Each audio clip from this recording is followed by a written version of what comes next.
Hello and welcome back. Well, today I'm just gonna teach you some stuff. We'll see what all I remember to share with you. So first, I am enjoying this ham and avocado sandwich. The avocados are courtesy of the Lesher PTSA. Big thank you for that. When I make a sandwich involving deli meats, I always like to toast the bread. I think that toasted bread, when it brings a little warmth to the sandwich, and it also makes the bread a little more, when you're just dealing with home sliced bread, it makes the bread more resilient to the moisture of the meats, and thus makes it just the consistency of the sandwich is stronger overall. And that's Black Forest ham that I'm using today. And I will be watching, I just realized that, you probably couldn't even see the sandwich. I probably didn't hold it up high enough. I'll have to have a word with my cameraman. Anyway, today I am watching Broken Arrow. Broken Arrow is just a straight up awesome action movie from the 90s. Now here's where I'm going to ramble on a little bit. I think the 90s were maybe like the golden age for the action movie. Now I know that there's probably some people out there that want to debate that with me, and that's fine. But here's why. I think that in the 90s, we were at a point where filmmakers were really able to kind of push the limits of what could be done with visual effects and whatnot before the crutch that is CGI special effects was readily available to everyone. Broken Arrow came out in 1995. So this is definitely, we have CGI at this point. We've had Jurassic Park. This is a year before Independence Day. Like, it's there, but it's there for really big budget movies. And at this time we still had this was before the death of the kind of mid-range movie, which would be a movie like Broken Arrow, where they didn't have the budget to do a lot of like CGI effects and stuff. So there was still a lot of practical effects in use. And I'm a big fan of the practical effects because they look real, because it is real. We also have just kind of lost this type of action movie.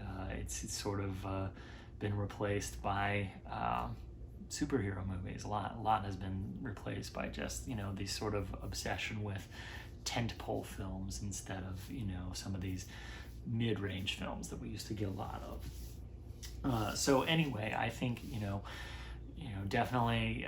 So Broken Arrow is directed by John Woo, and this was his first. I might have to check. I should have looked this up. This is his first or second American film. He might have directed.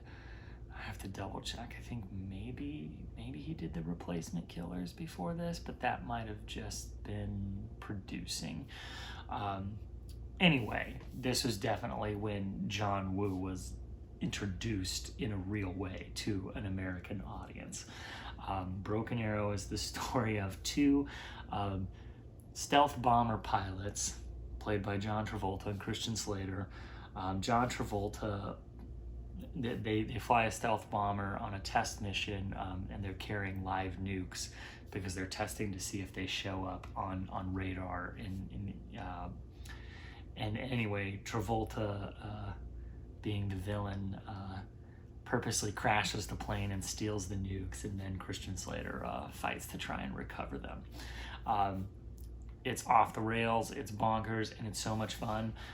But it's also, this was a movie that, when it came out, I got to see it in the movie theater, and it was cool because it was rated R, and I wasn't old enough to see rated R movies yet, but my dad was taking me to some rated R movies, and so I got to see this one in the movie theater, and it was really awesome because of that.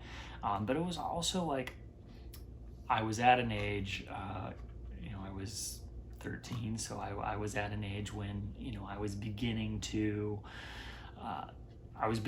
notice, movies that stood apart from others, and I'd try to find out, like, I was, and I remember, like, knowing that John Woo directed Broken Arrow, and becoming a John Woo fan, and really starting paying, this was one of those movies where I first started to really start to pay attention to a director that had a true signature style, and John Woo absolutely has a signature style. I think that he,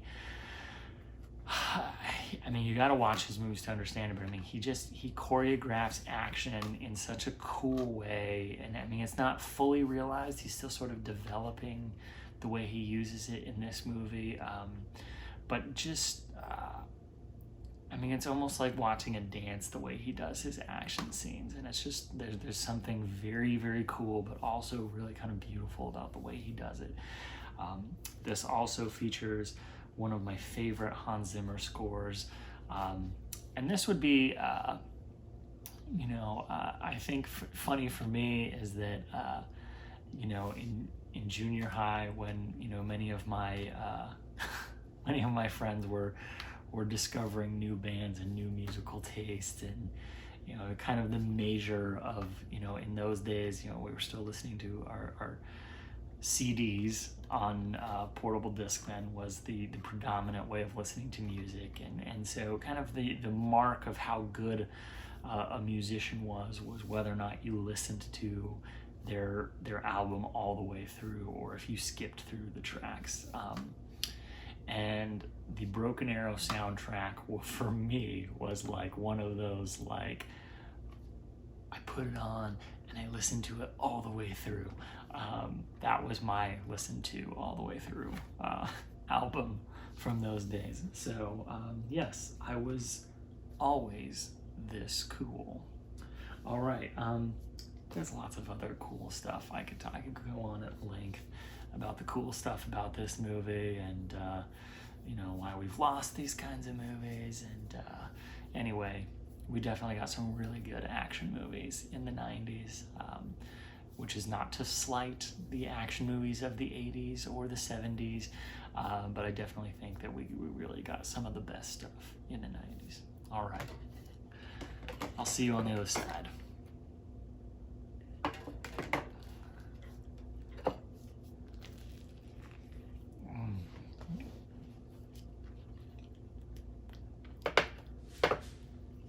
I'm also dabbling in Fresca, which is 0 calories. It's no Mountain Dew, but it's